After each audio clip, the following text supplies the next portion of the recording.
Hello guys, இன்றைக்கி நம்ம என்ன ரெசிபி பார்க்க போகிறோன்னா Kerala style easy chicken biryani தான் பார்க்க போகிறோம்.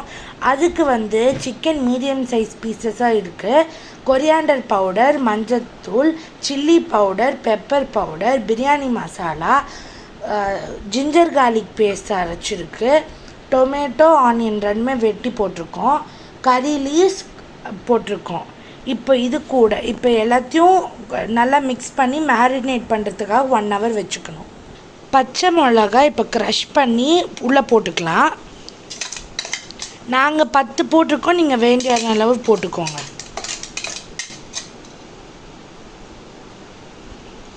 இப்போ கொரியாண்டர், கொத்தமல்லி, புதினா போட்டுக்கலாம். இப்போ எல்லா இன்க்ரீடியன்ட்ஸும் மிக்ஸ் பண்ணி வச்சுட்டோம். இப்போ ஆயில் ஊற்றலாம். இப்போ எண்ணெய் ஊற்றி நல்லா மிக்ஸ் பண்ணி வச்சுட்டோம். சாரி, நான் உப்பு போட சொல்ல மறந்துட்டேன். இப்போ உப்பு போட்டுக்கலாம்.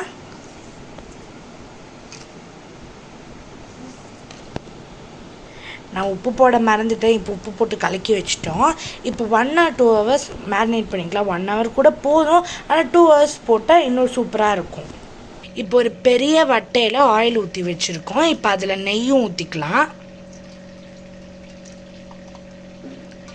இது கேரளா டிஷ்னால் நெய் ஊற்றி இது கூட இப்போது கேஷ்நட்டும் காஞ்ச கிரேப்ஸும் போட போகிறோம். இப்போ கேஷ்நட்டும் கிரேப்ஸும் போட்டுடலாம்.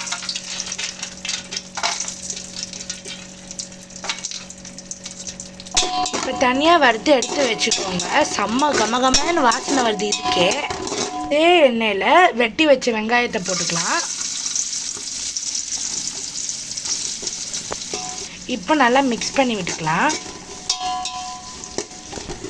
இப்போ நல்லா கோல்டன் ப்ரௌன் ஆகிடுச்சு. இப்போ எடுத்து நம்ம எப்படி முன்னாடி போட்டது வச்சோமோ அதே மாதிரி வச்சுக்கலாம்.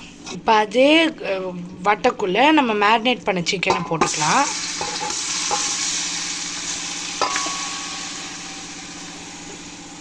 உள்ளே போட்டதை நல்லா கலக்கி விட்டுக்கலாம்.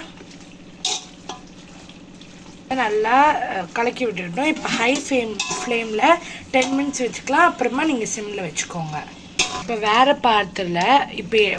பாத்திரம் எடுத்துருக்கோம். அதில் எண்ணெய் ஊற்றிக்கலாம்.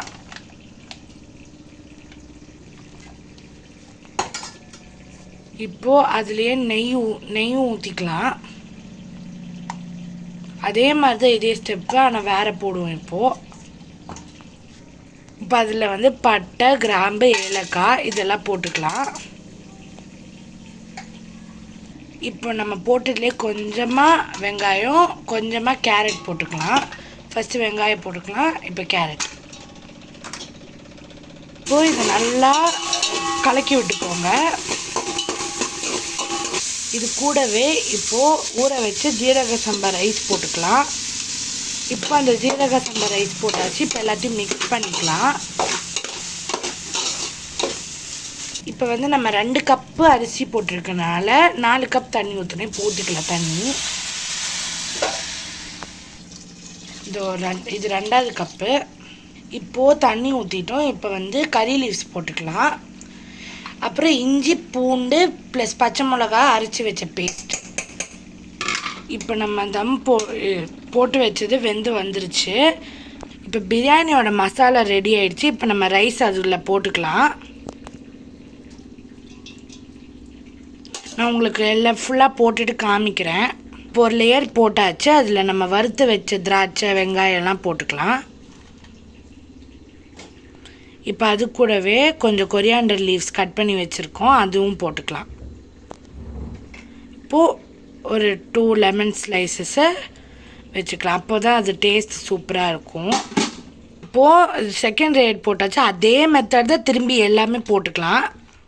போட்டாச்சு. ஆனால் எக்ஸ்ட்ரா நம்ம பிரியாணி பவுடர் மட்டும் மேலே தூவி விட்டுக்கலாம். இப்போ அவ்வளோதான், லாஸ்ட் லேயர் போட்டாச்சு. இப்போ தம் போடுறதுக்கு ஒரு தோசைக்கல் வச்சு போட்டுக்கோங்க. நான் லாஸ்ட்டாக உங்களுக்கு காமிக்கிறேன். இப்போ இதை தூக்கி தோசைக்கல் மேலே வச்சுக்கலாம். தோசைக்கல் மேலே வச்சுட்டோம். அவ்வளோதான், பார்க்க செம்மையாக இருக்குது. எப்போ சாப்பிடுவேன்னு ஆர்வமாக இருக்குது. அவ்வளோதான் நம்ம தம் போட்டு சூப்பராக ரெடி ஆகிடுச்சு. பாருங்கள் எவ்வளோ பெருசாக ஆவி பறக்குதுன்னு.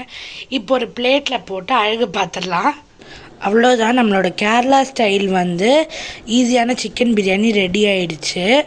பார்க்க செமையாக இருக்குது. அடுத்த வீடியோவில் திரும்பி பார்ப்போம். Bye guys.